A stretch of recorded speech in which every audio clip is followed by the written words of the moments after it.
It started with a stench. One moment, Karen and her campers were roasting marshmallows on my pasture. The next, a foul tide of sewage came rushing across the field. Tents collapsed under the weight of the flood, campfires hissed out, and shrieks filled the air as families scrambled to save their sleeping bags and picnic coolers. Kids were crying, adults slipping in the muck, and Karen stood there shrieking at me, her designer sneakers sinking deeper into the brown mess. What they thought was a public campsite had turned into the worst summer nightmare anyone could imagine. And as I watched the chaos unfold, I couldn't help but smirk. This wasn't an accident, it was justice. You see, this land wasn't theirs to take. It was my family's farm, passed down for generations, and Karen's arrogance had finally met the one boundary she couldn't bulldoze. Before I tell you how it all began, let me ask you, where are you watching from and what time is it there? Drop it in the comments. I love seeing this HOA drama reach every corner of the world. When the sewage flood swallowed Karen's so-called public campsite, that was the chaotic climax of months of disrespect. But before you can understand why I went to such lengths, you need to know what my land means to me and what it felt like watching it slowly stolen by people who had no right to step foot on it. I was born on that farm. My earliest memories are of waking up to the sound of roosters, running barefoot through dew-covered grass, and following my father around while he fixed fences or tinkered with the old irrigation pump. The soil itself felt alive under my feet. My grandfather carved these pastures out of wild brush after World War II, hauling stone by hand to build the walls that still stand today. To outsiders, it might just look like a few dozen acres of green fields and a weather-worn red barn. But to me, every inch of it is a chapter of family history. Life on the farm wasn't glamorous, but it was steady. Cows to milk, chickens to feed hay, to cut day in and day out. And there's a certain dignity in that rhythm. The sweat on your brow feels different when it soaks into land that's yours, earned, cared for, and passed down. The farm was my sanctuary. My father used to say, "A man's land is like his skin. When someone trespasses you, feel it in your bones." He wasn't wrong. So imagine my fury when the HOA, an organization that was supposed to protect property values, started creeping closer year by year. At first it was subtle. They paved a road a little too far past the designated boundary. They installed a sign advertising community walking trails right at the edge of my fence line. I let it slide, thinking maybe it was just sloppy planning. After all, who in their right mind would think farmland belonged to a suburban association? Then came Karen. You've probably heard me talk about her before. Blonde bob, pastel cardigans, and a voice that could peel paint off a barn door. She became HOA president, not because she was smart or kind, but because she was loud enough to make everyone else back down. If there's one thing Karen loved more than controlling her own yard, it was controlling everyone else's. She started showing up at the edge of my property, clipboard in hand, muttering about unused land. To her, the fact that I didn't build tennis courts or luxury gazebos meant my farm was being wasted. She once told me, dead serious, "Imagine the property value boost if this could be a recreational zone." I laughed in her face, thinking it was a bad joke, but she wasn't joking. The HOA neighborhood sat right beyond my southern fence line. Neat rows of identical houses, manicured lawns, neighbors gossiping over hedges, the whole Stepford package. To them, my wide-open pastures were an eyesore, a blank canvas begging for community projects. But to me, they were the last patch of peace in a world choking on conformity. At first, my philosophy was simple: live and let live. I didn't bother them about their tacky garden gnomes or their obsession with leaf blowers at 7 in the morning. In return, I expected them to leave me and my land alone. That's how neighbors are supposed to work, right? Respect each other's boundaries. But Karen wasn't built that way. Respect wasn't in her vocabulary. To her, boundaries were merely suggestions. She thrived on testing people's patience until they either bent or broke. And when she realized I wasn't bending, she decided to break me. I'll never forget the first day I noticed campers on my field. I came out with a mug of coffee in hand, ready to do my morning chores, and froze. There, right in the middle of my pasture, was a neon green tent with a family of 4 cooking sausages on a portable stove. I thought maybe they'd gotten lost or were confused about the county park being 2 miles down the road. But when I asked what they were doing, they simply smiled and said, "Karen told us this was the new community campsite." Community campsite. The words burned into my ears like acid. I drove straight to Karen's house that afternoon, ready to demand an explanation. She greeted me at the door with that smug smile, sipping sparkling water like a queen holding court. "Oh, don't be so dramatic," she said, waving her manicured hand. "It's just a little camping. The neighborhood doesn't have space, and your farm is perfect. You should be honored." Honored. as if it was a privilege to have strangers trample my fields, leave trash and light fires yards away from my hay barn. I told her flat out it wasn't happening. My land was private, period. But she leaned in eyes glittering and whispered, "You can't stop progress. The HOA has spoken." That was the moment I realized I wasn't just dealing with nosy neighbors. I was dealing with a full-on land grab disguised as community spirit. Over the next few weeks, the invasion grew. More tents popped up. Cars parked haphazardly, flattening crops I'd spent months tending. Children chased my chickens like it was some petting zoo, while adults dumped beer cans in the ditch. Every morning I woke up to new damage, new footprints, new insults to the land my family had sweat and bled for. And every time I complained, the campers parroted the same excuse. Karen said it's fine. And there she was, always strutting around with her clipboard, barking orders about where tents should go as if she owned the place. To the campers, she looked like a leader. To me, she looked like a parasite, sucking the life out of everything she touched. I tried to stay calm. I tried to remind myself that decent people eventually see reason. But deep down, I knew Karen wasn't decent. She was greedy, manipulative, and shameless. And I could already feel something in me snapping. Because on that farm, I wasn't just a homeowner, I was a guardian, and Karen had just declared war on my sanctuary. If you think the sight of strangers camping on my land was bad, wait until you hear how the entire disaster was officially introduced. See, Karen didn't just pull the idea out of thin air and hope for the best. No, she had an entire performance planned, a classic HOA ambush during one of their monthly meetings. And like every scheme she dreamed up, it came wrapped in pastel colors, fake smiles, and a thick layer of self-righteousness. I still remember walking into that meeting. I wasn't an HOA member, thank God, but since my farm bordered their subdivision, I made it my business to attend once in a while just to keep an eye on what they were plotting. Normally, it was boring stuff, arguments about mailbox heights, complaints about lawn decorations, votes on pool maintenance, the usual Karen fodder. But that night, the air felt different. Karen was glowing with smug excitement, pacing in front of the board like a teacher about to reveal the year's biggest project. She tapped her clipboard against the podium and cleared her throat dramatically. "Ladies and gentlemen, she began our community, has thrived because of shared values. But one thing we've been missing is shared experiences." She paused, letting her words hang heavy, like she was proposing the cure for cancer. "I propose the establishment of a community campsite, a place where families can bond with nature, where children can learn about the outdoors, and where we as neighbors can grow even closer together." Applause broke out. Honest-to-God applause. I nearly choked on the stale cookie I'd grabbed from the snack table. My jaw tightened when I realized the board members, the very people who were supposed to oversee finances and property boundaries, were nodding along like Karen had just reinvented sliced bread. Then came the kicker. Karen turned, pointed her pen straight at a map of the neighborhood pinned to the wall, and drew a bright red circle over my farm. And the perfect location, she declared, is right here. Every eye in the room swiveled toward me. I raised my hand. "Excuse me, that's my land. My private farm. You can't just," Karen cut me off with a sharp laugh. "Oh, don't be so territorial. Property lines are flexible, and besides, your land is practically unused. You don't host events, you don't build facilities, you don't even let kids run around. Why should all that space sit empty while our community suffers from a lack of recreational areas?" Her voice dripped with fake sympathy like she was scolding a selfish child. I wanted to shout because it's mine, that's why, but I held my tongue, waiting to hear how deep this rabbit hole went. Karen flipped through a stack of papers and waved them proudly. "We've already run surveys. Families are desperate for a safe, fun, local option for camping.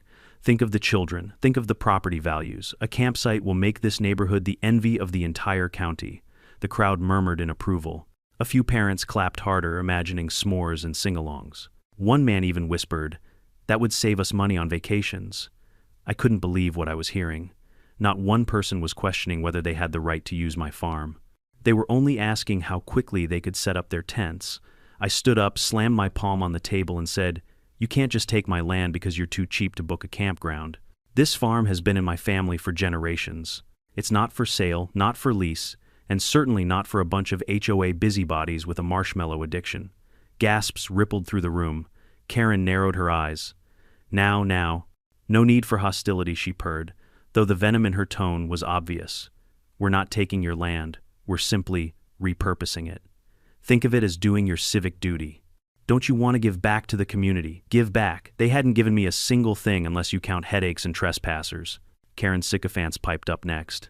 One board member, a guy whose lawn Karen once praised in the newsletter, nodded vigorously. "It's just a field, isn't it? You barely use it. Why not let the neighborhood benefit?" Another woman chimed in. "I mean, what harm could it do? Kids need space to play." What harm could it do? I imagined wildfires from untended campfires, trash littering my fields, livestock spooked by shouting kids, and worst of all, the erosion of my family's legacy. But these people weren't thinking about consequences. They were hypnotized by Karen's sales pitch, too afraid or too lazy to question her. And then Karen delivered the line that made my blood boil. "If he refuses, we'll just classify it as community property." After all, isn't the spirit of the HOA to share and uplift everyone? It's not like one man should be able to hoard all that land when so many could enjoy it. Hoard. That was the word she used.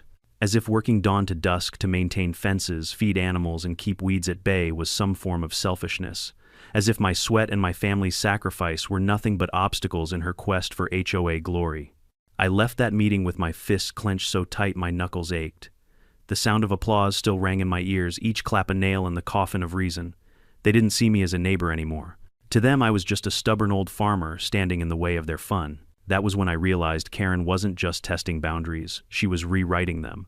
And if I didn't push back hard, I was about to lose everything my family had built. The next day, the campsite invasion escalated. Flyers appeared in mailboxes announcing the grand opening of the HOA family campgrounds. Families strolled onto my fields with picnic baskets, coolers, and inflatable mattresses. Karen strutted around like a park ranger, waving her clipboard and assigning tent spaces. And all the while, she kept smiling at me, as if daring me to stop her. Well, I didn't stop her that day. Not yet. Because while she was busy planning her campsite, I was planning something else entirely. Something she wouldn't see coming until it was too late. The day after Karen's little presentation, my farm transformed from a sanctuary into a circus.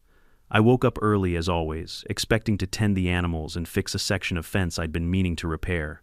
Instead, I opened the door and found a caravan of SUVs parked haphazardly along my gravel driveway. Beyond them, in my pasture, neon-colored tents were sprouting like weeds after a spring rain. At first, I thought maybe I was dreaming. I blinked, rubbed my eyes, and took another sip of coffee. But no, the sight didn't change. Families were hammering stakes into the soil. Kids were chasing each other with water guns trampling down my carefully cut hay.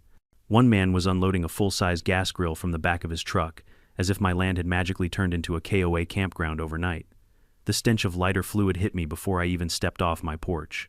Someone had already started a fire pit using scrap wood they'd found near my barn. Sparks flew dangerously close to the dry grass, and my heart skipped a beat thinking about how easily the whole field could ignite. I stormed across the yard shouting, "What the hell do you people think you're doing?" A woman in yoga pants and a sun visor smiled at me as if I'd just asked about the weather. "Oh hi," Karen said, "it's fine. We're setting up for the first official HOA family campout." "Isn't this wonderful, wonderful?" My voice cracked. "You're trespassing on private property. This isn't a campsite, it's my farm," she shrugged, completely unfazed. Karen told us it was community land now. She even assigned us our spots. "You're welcome to join the barbecue later." Join the barbecue. On my own pasture, I swear my blood pressure spiked 20 points right then. By noon, the invasion had grown. Cars lined the road, blocking my access to the equipment shed. Teenagers played loud music from a portable speaker, the bass thumping through my barn walls. Two boys thought it would be funny to chase my chickens, sending feathers flying. And when I asked one man to move his car off my alfalfa field, he smirked and said, "Relax, dude." Karen cleared it. Karen cleared it, as if her signature suddenly erased property deeds and family legacies. I finally spotted her around mid-afternoon. She was marching up and down the rows of tents like a camp director, barking orders through a little whistle she must have bought just for the occasion. Clipboard in one hand, iced latte in the other, she looked like she was auditioning for the role of dictator of the outdoors. When she saw me, she didn't even flinch. In fact, she smiled as if we were partners in this madness. "Isn't it beautiful?" she cooed, waving her hand at the chaos. Families bonding, children laughing, property values soaring. It's everything I dreamed. I clenched my fists. It's everything I feared. "This is private property, Karen. You can't just turn it into your personal campground." She tilted her head, feigning innocence. "Private property is such an outdated concept. We're a community. And besides, you weren't using this land. It's practically wasted." "Wasted," I nearly shouted. "This land feeds my animals, grows my crops, and keeps a roof over my head. It's not wasted, it's mine." But Karen wasn't listening. She blew her whistle at a group of kids climbing my fence and shouted, "Careful with the farmer's toys, sweeties." Then she turned back to me and said, "Try to relax. You might even enjoy it if you stop being so selfish." Selfish? That word hit me harder than the rest. According to Karen, standing up for my rights wasn't just inconvenient, it was immoral. She had twisted the narrative so completely that I was now the villain for not letting her neighbors run wild on my land. The campers weren't innocent either. They laughed when I argued with Karen. Some even rolled their eyes, muttering about grumpy old farmers who couldn't share. It was like watching reality warp in real time. The damage piled up quickly. By evening, the ground was littered with plastic cups, candy wrappers, and beer cans. Someone dumped greasy dishwater into my irrigation ditch. A tent stake punctured the hose I used for watering livestock. And when I went to check the barn, I found a pair of kids swinging from the rafters like it was some kind of jungle gym. "Get down from there," I barked, but they just laughed and ran off. Their parents didn't even apologize. One mother just said, "They're kids. Lighten up." By the time the sun set, I was exhausted not from farm work, but from policing trespassers on land that should have been safe. The sight of my pasture glowing with campfires, the sound of my animals restless from the noise, the smell of smoke and spilled beer, it all churned in my stomach like poison. That night, I sat on my porch in the dark fists, clenched around a cold cup of coffee. My farm, my sanctuary, had been reduced to a playground for people who didn't care one bit about the sweat and sacrifice that kept it alive. And worst of all, they thought they were entitled to it. Karen had unleashed the first wave of invasion, and I knew deep down it wouldn't stop here. She wasn't the type to back down. No Karen would push further, demand more until she had complete control. And as I stared out at the flickering fires in my pasture, one thought burned hotter than the embers. If they want a war, they've just started one. By the third day of the so-called community campsite, I'd had enough. My farm looked like a festival ground after a tornado. Patches of grass, trampled flat trash scattered across the field, fence posts broken where kids had decided to explore, and the smell of burned wood clinging to the air. My animals were spooked, my routines were disrupted, and my patience, what little I had left, was hanging by a thread. So I marched straight into the chaos. The morning sun was already beating down, making the scent of spilled beer and garbage unbearable. Families were sprawled across my pasture in lawn chairs, sipping sodas as though they were at some county fair. Children screeched as they swung on ropes tied to my apple trees. Dogs barked, chasing chickens in circles.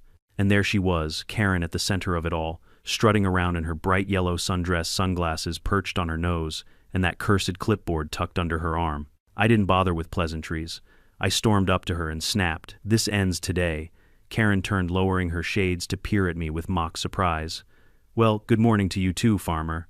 Isn't it glorious? Look how happy everyone is. You should be proud." "Proud," I barked, "of the trash, the broken fences, the livestock running wild because your circus terrified them. This isn't glorious, it's vandalism." She laughed lightly, the sound sharp enough to cut glass. "You're being dramatic again. This is community spirit, something you clearly don't understand." I stepped closer, voice low but firm. "No, this is trespassing. You've invaded my farm without permission. I want everyone off my land now." Her smile faltered, but only for a second. Then she straightened her shoulders and smirked. "You don't get to decide that anymore. The HOA has spoken. This land benefits the neighborhood and majority rules." I almost lost it. "Majority rules. This isn't a democracy, Karen. This is private property. My deed doesn't magically dissolve because you and your little fan club voted on it." She waved a manicured hand dismissively. "Don't be so technical. Property lines can be adjusted for the greater good. Besides, do you really want to be the man who denies children the chance to enjoy the outdoors?" And there it was, her weapon of choice, guilt. Karen loved to twist arguments until she painted herself as a saint and everyone else as heartless.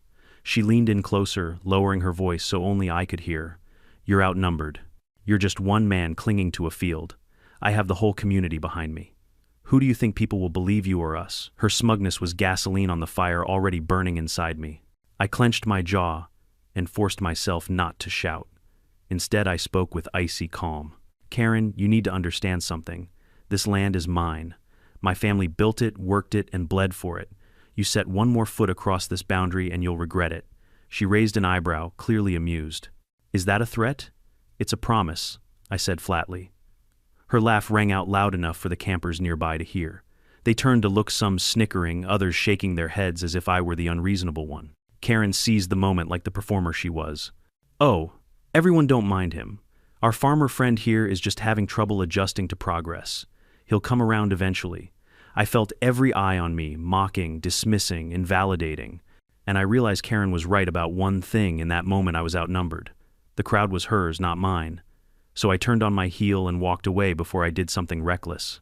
But as I retreated to my porch, Karen called after me, "Don't fight it, farmer. The HOA always wins in the end." Her voice carried across the field like nails on a chalkboard. I sat on the porch, steps, fists balled, pulse hammering. I'd confronted her, made my stance crystal clear, and she'd laughed in my face. Worse, she'd humiliated me in front of the very people wrecking my land. That night, as I gathered trash, left by careless campers, I thought about my father's words. A man's land is like his skin. When someone trespasses, you feel it in your bones. Well, my bones ached, and my heart screamed for justice. I wasn't just angry anymore, I was determined. Karen believed she had all the power because she had a crowd, but crowds are fickle.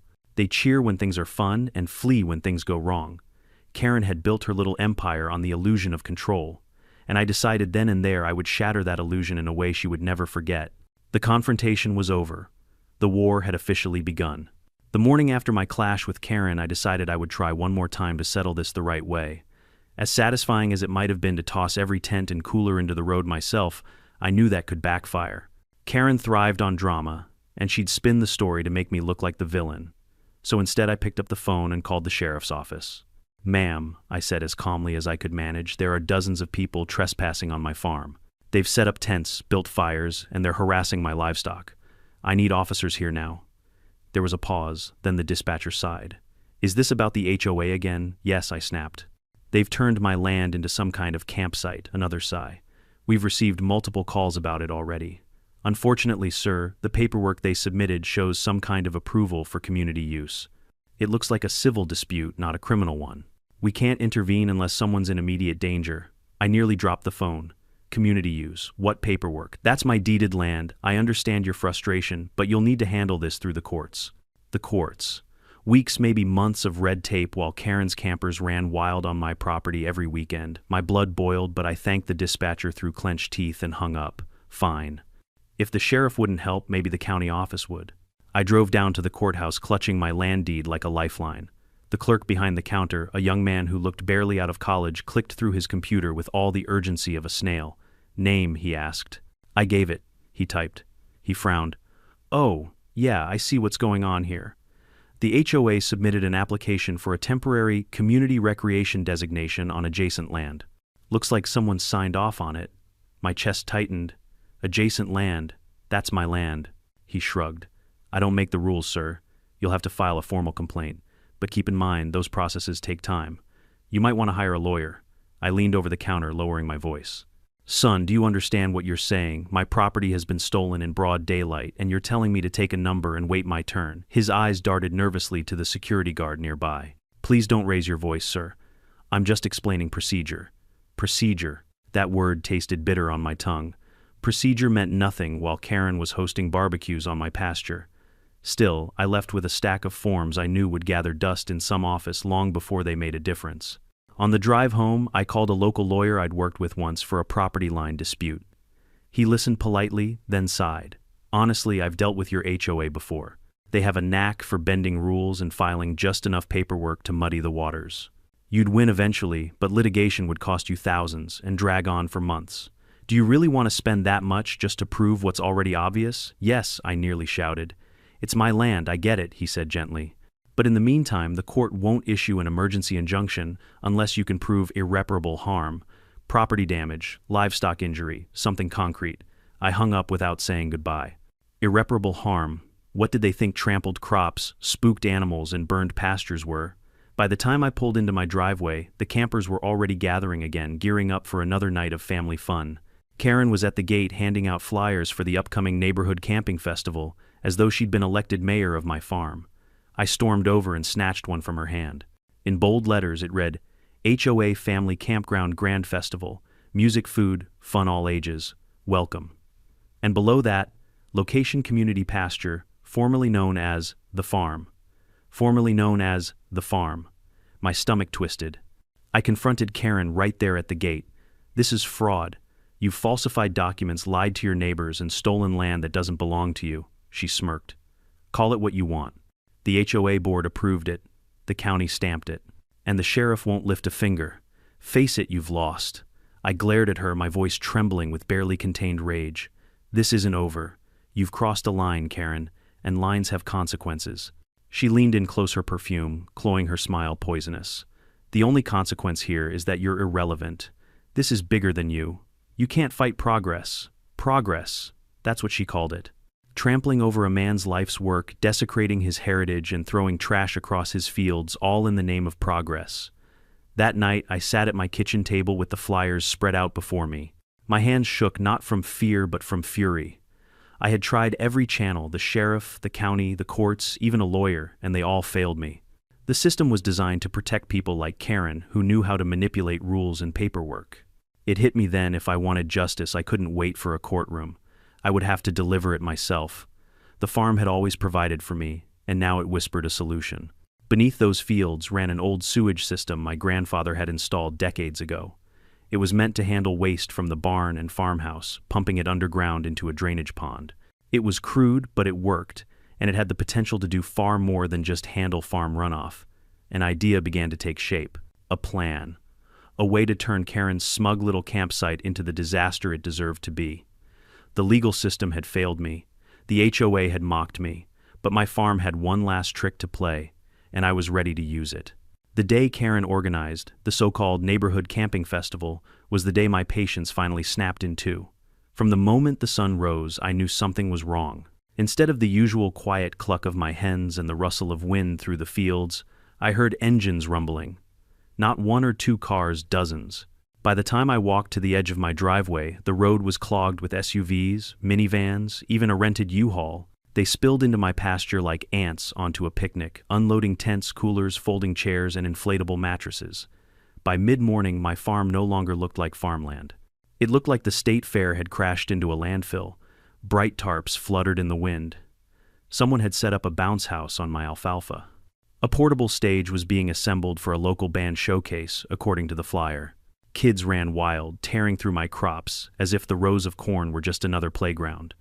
And presiding over the madness, as always, was Karen. She wore a wide-brimmed sun hat and a sash across her chest that read Camp Director in glittery letters. A whistle dangled from her neck, which she blew with alarming frequency, barking orders like a general leading her troops.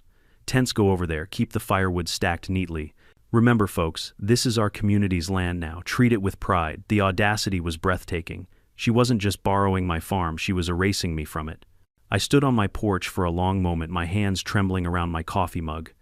Every instinct screamed at me to march down there, kick every tent pole into the dirt, and drag them out by their ears.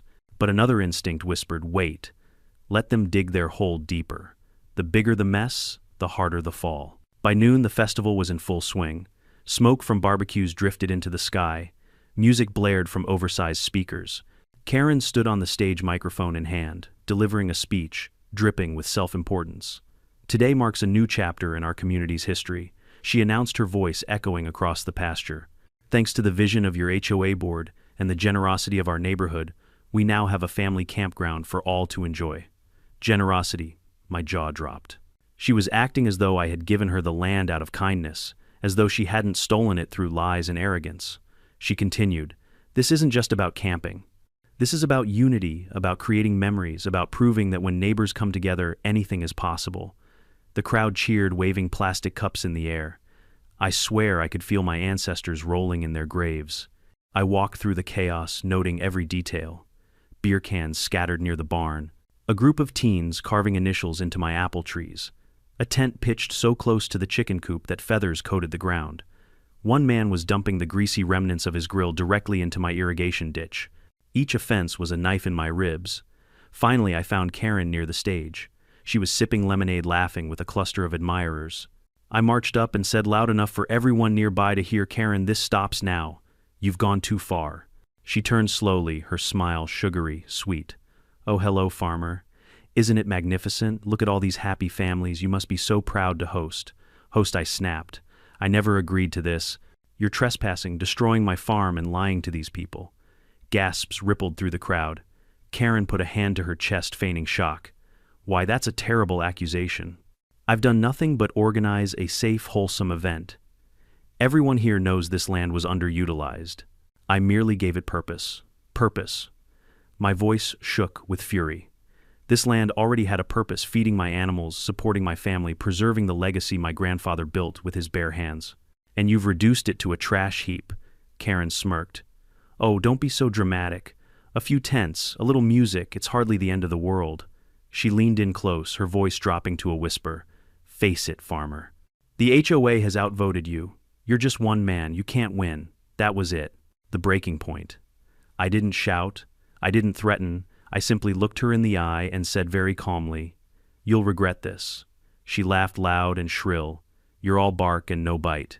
Then turning to the crowd, she added, "Don't worry, everyone. Our resident grump is just upset because he doesn't like change. He'll get over it." The crowd roared with laughter, and for the first time in my life I felt truly powerless on my own land. But powerlessness has a way of breeding creativity. That night, after the festival wound down and the campers snored in their tents, I walked the perimeter of the field. My boots sank into the damp soil and my eyes drifted to the old access hatch hidden near the barn. It was rusty, weather-worn, and forgotten by everyone but me. Beneath it ran the farm's old sewage system pipes my grandfather had built decades ago to manage runoff from the barn and outhouse. Crude, yes, but functional. And right now it was the only weapon I had left. As I stood there in the moonlight, the laughter from the campers drifting through the air, the plan crystallized in my mind. Karen thought she had humiliated me, cornered me, beaten me, but she didn't know the land like I did. She didn't know its secrets, its quirks, its power. I whispered to myself, "You want a campsite, Karen, you've got one. But tomorrow you'll find out what kind of campsite it really island." The breaking point had arrived, and I was ready to break back. I won't lie, standing on the edge of that field under a moonlit sky, watching the tents wobble and the campers breathe easy in their smug little dreams. I felt very close to becoming the kind of man my father warned me about. I could have walked up in the dark and burned the tents, knocked over the grills, or poured gasoline into the speakers. Those were angry fantasies, pure satisfying and short-lived. But I wanted more than a tantrum. I wanted a lesson they'd remember long after the mud dried. So I did what farmers do best. I assessed the land. Not with the calculator the HOA would have used, but with the slow, patient eye of someone who's lived with the soil under his fingernails.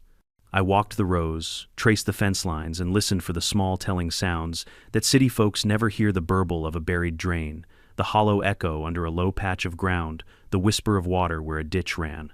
The farm had secrets. It always had. My grandfather had hidden things in the earth long before Karen ever learned to micromanage a mailbox design. I thought about consequences. I'm not some reckless villain in a bad B-movie. I have a life to protect, a farm, to preserve animals that depend on me, a name that carries a history. Revenge for revenge's sake doesn't feed a barn cat or fix a broken fence. Whatever I did had to be surgical, symbolic, and irreversible enough to force Karen's supporters to face the cost of their arrogance, but not so destructive that I'd end up in jail, penniless or worse. That moral ledger pulled at me as I plotted. Every step I considered I weighed like a farmer weighing grain: too light and nothing changes, too heavy and everything collapses. I thought of public humiliation, of turning her glad-handing into a horror show she couldn't clap away. I imagined the smell of a spoiled picnic and the sight of glittering sashes ruined beyond rescue. I imagined Karen mascara running in a muddy face, her clipboard soggy and useless. But imagination and action are different beasts. I refused to draw up a blueprint that could teach others how to wreck a campsite. So I kept my plans deliberately vague in my head, a kind of private theater. In practical terms, I did the only legal thing I could do without punching a hole through the law. I prepared evidence. If the sheriff and the county wouldn't help, maybe the court of public opinion would. Social media bites sharper than any judge when it comes to reputations. A few well-timed photos of tents soaked with muck, of kids slipping in excrement-tainted puddles of grills, half submerged. Those images would make the HOA look like lunatics in the eyes of the county health department. A press outlet that likes drama would dine on it. And when health inspectors and reporters came running, they wouldn't be checking signatures and meeting minutes. They'd be checking permits, sanitation, and public safety. That only takes minutes to ruin a carefully constructed narrative, so I started gathering proof without crossing any lines. I snapped photos of damaged gutters, of beer cans crushed into the soil, of footprints that led to my chicken coop. I recorded short videos of the campers' own behavior, the way they dumped gray water into the ditch, the way fires were left smoldering. I took timestamps. I kept my evidence clean and my conscience clearer by not manufacturing anything. This was documentation, not entrapment. I also reinforced the practical defenses I could lawfully use. I repaired broken fence posts, bolted the gate so a casual stroller couldn't wander in, and posted clear private property signs in spots that even the laziest camper couldn't miss. I called the county health line to report unsanitary conditions without laying out my plan because if inspectors came and declared the site unsafe, Karen's festival would be shut down for legitimate reasons. Bureaucracy is slow, but it's also merciless when it catches up. But the plan wasn't only about paperwork and signs. It was about psychology.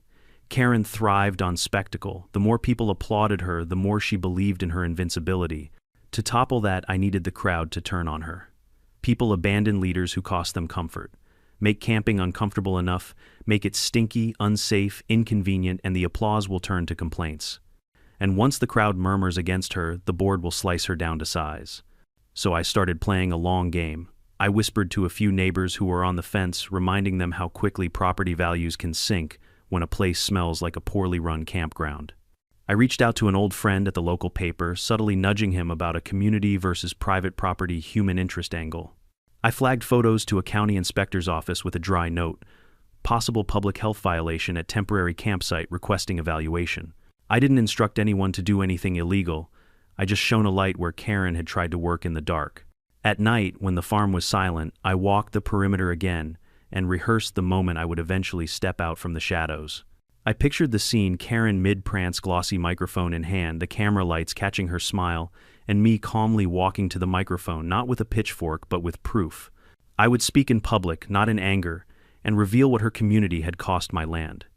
The goal was humiliation through truth, not vengeance through violence. There was a smaller, meaner part of me that craved immediate satisfaction, an urge to douse her glitter sash with something foul so her photo op would be ruined forever. But I let that urge sit on the shelf. There's a difference between being clever and being stupid. Cleverness keeps your boots on and your bank account intact.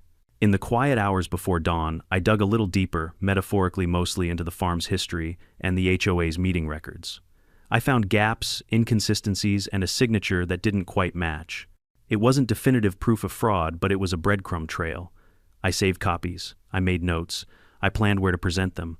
The plan was set in 3 layers: document the abuse force official scrutiny, and stage a public reveal that would strip Karen of her stage. It was surgical, patient, and most importantly, non-violent. If justice was to be had, I wanted it to come down the barrel of truth, not the barrel of a hose.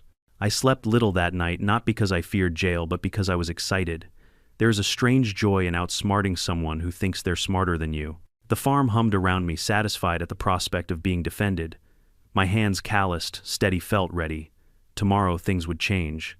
I didn't yet know the exact shape of the fallout, but I knew the first domino had already tipped. The festival was in full ridiculous swing when I decided the time had come. They were laughing, singing, and passing around paper plates like everything in the world was fine. Karen was up on the little makeshift stage, beaming like she'd invented kindness itself. I could see her from the shadow of the tool shed, sash glittering, clipboard dripping with lemonade, and for a moment I felt something cold and precise settle in my chest. This isn't a story about petty vengeance. It's about boundaries, about what happens when people treat your life's work like a backdrop for their weekend. I didn't march onto the stage with a megaphone.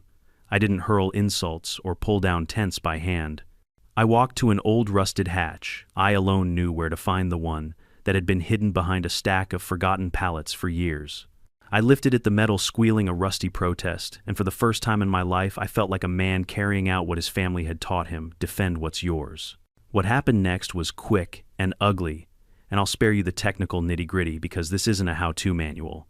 1 minute the band was playing, the next, the music hit a splutter, and the sound cut out as people turned to see a low, spreading sheen moving across the grass. At first there was confusion. Someone shouted, "Is that water?" and others laughed, thinking it a prank. Then I heard the first real sound of panic, the squeal of nylon stakes ripping through canvas, the awful sucking slurp as the ground gave beneath tent floors. The smell hit like a physical thing, a rolling wall that knocked the breath from your ribs. It was the kind of stench that makes your eyes water and your memory file the moment for later shame and court depositions. People screamed. Children wailed. Chairs toppled as folks scrambled to drag soggy sleeping bags and wet coolers away from the spreading tide. I watched a father grab his little girl and run toward the road, both of them tripping over each other in the mud. Karen saw it too. I still see her face, a portrait of disbelief at first, then fury, then an animal panic that no amount of salon hours could have prepared her for. She clutched her clipboard as if it were a life preserver that could somehow turn the sickening scene back to sunshine. "What is this? Who did this?" She shrieked the words, bubbling up like vomit. Her sunglasses fell off in the muck. The glitter from her sash clung to her eyelashes. For the first time, she was small. People pointed accusations ricocheting faster than a bad rumor. Did someone poison the water? Is this some kind of prank? Call the sheriff? Couples who had been toasting each other a half hour ago now shoved tables aside, looking for their phones, their dignity, a way to make this not be happening. A teenager slipped and landed with a splat that made the nearby parents gasp. His phone screen captured everything, and already I could hear the faint, inevitable ping of posts starting to upload. It was ugly. It was humiliating. It was the exact thing I'd been trying to avoid, only magnified, public, and impossible to explain away with Karen's usual spin. The more I watched the pandemonium unfold, the more I felt that complicated knot inside my chest shift from triumph to something else. Satisfaction, sure. Relief, yes. But threaded through both was a bitter awareness. This was a human mess, not a tidy victory. There were families here who'd come in good faith, looking for a cheap day out. There were children who didn't deserve to be crying in filth. I'd crossed a line, and the echo of that choice began to ring in my ears. Karen's loyalists scattered like roaches. A few of them glared at me from the safety of the road mouths, set hands balled into fists, but the bulk of the crowd moved like water itself, away from the source toward cars, toward clean air. Within minutes, someone had called emergency services. Within an hour, county trucks rolled down the road, the flashing lights a ridiculous clash against the pastoral backdrop. Reporters arrived not long after, because outrage scales well and gets clicks. The cameras loved Karen's ruined makeup. The headlines loved a scandal. I don't blame the press. They do what they do, hunt for spectacle, and feed a hungry world. When the health officers and the sheriff finally corralled a small knot of people and began asking questions, I walked up with the quiet, exhausted look of someone who has done what he thought necessary. They grilled me politely, then suspiciously trying to parse motive from method. I answered with the truth as I was willing to give it. In that moment, I documented the repeated trespasses, the fires left unattended, the dumped trash, and the county's refusal to enforce private property rights. I didn't detail the mechanics. I didn't relish in the how. I told them what I hoped they could see on the ground: unsanitary conditions, danger to children, a festival established under questionable pretenses. My voice was steady because I knew a simple thing: consequences don't need confessions to land. The board scrambled. Karen screamed into her phone, trying to rally a narrative. Sabotage prank, it wasn't us, but the footage was viral before she could compose a press release. Neighbors who had cheered her a week ago now pointed fingers at her leadership, at the way she'd bypassed checks and shoved people onto a man's private land. The same people who'd laughed at my stubbornness were suddenly aggrieved by the chaos she'd wrought. There was a legal aftermath, of course: investigations for public health violations, hearings about permits and temporary land use, and in time a trove of official notices that landed on Karen's door like a rain of small accusing stones. People were mad angry in a way that demanded someone be accountable. The county fined the HOA for the makeshift campsite, citing sanitation concerns and lack of required approvals. The local paper ran exposés about the HOA's paperwork, loose signatures missing, notices a few lines that didn't quite add up. People who had once cheered stood in town meetings and demanded answers. And me, I walked the field in the days that followed, boots squelching, heart heavy. The tents were gone, the bounce house deflated and abandoned like some warped art installation. Volunteers came by neighbors who felt guilt or had been embarrassed or simply hated the idea of anyone getting away with trampling on another man's life, and helped me clean up. We hauled sodden mattresses to the burn pile legally, under proper guidance, patched fences, and set new signs that read in bold, "Private property, no trespassing." I filed my own complaints and gave my collected evidence to the county. I let the process run, because the mess had become bigger than petty revenge. It had revealed a rot in the way people decide what's for the community. Sometimes, late at night when the farm was quiet again, I'd sit on the porch and stare at the place where the tents had been. The memory of the smell still stung. The taste of satisfaction was complicated now, laced with a remorse that didn't go away. Justice had a cost. I had to live with that price. I had defended the land my family had worked for, yes, but at what human cost? I couldn't pretend there wasn't weight to that question. Karen was a cautionary tale after that, humiliated, fined, and stripped of the trust she'd exploited. The HOA reeled. Some members resigned, others pledged to change. People told me I'd been brave. Some called me a vigilante. Both were true in different lights. I'd broken the momentum of a slow, quiet theft, but I'd also made sure it was messy and unforgettable. The farm eventually settled back into its old rhythms. The soil healed where footprints had pounded it flat, and the chickens slowly forgot the sound of strangers' laughter. And me, I learned that guarding what you love sometimes means standing in the mud, making hard choices, and swallowing the taste of victory when it's bitter. When the dust and the stink finally settled, I thought I'd feel nothing but triumph. I imagined walking across the field chest puffed out, knowing I had finally silenced Karen's smug voice. But victory, as I quickly learned, doesn't always feel clean. The morning after the flood, my farm was eerily quiet. No tents, no smoke, no shrill laughter, just ruined grass scraps of nylon, and the sour smell that lingered even after the sewage drained into the ditches. Chickens cautiously emerged from the coop, pecking at the mess as though to confirm the invaders were gone. My cows, restless for days, finally lay in the pasture again, tails swishing lazily. Peace had returned, but it was a bruised, fragile peace. I walked the field with heavy boots crunching on discarded beer cans, staring at fire pits scarred into the soil. Every step reminded me that yes, I had won, but also that the battle had scarred my land. My land was alive, and I'd forced it to become a weapon. The victory had been necessary, but it had not been free. Karen, of course, didn't vanish quietly. That afternoon, she stormed onto the property line with 2 HOA board members in tow, her hair-frizzed clothes still stained from the fiasco. She pointed at me like she was Moses delivering commandments.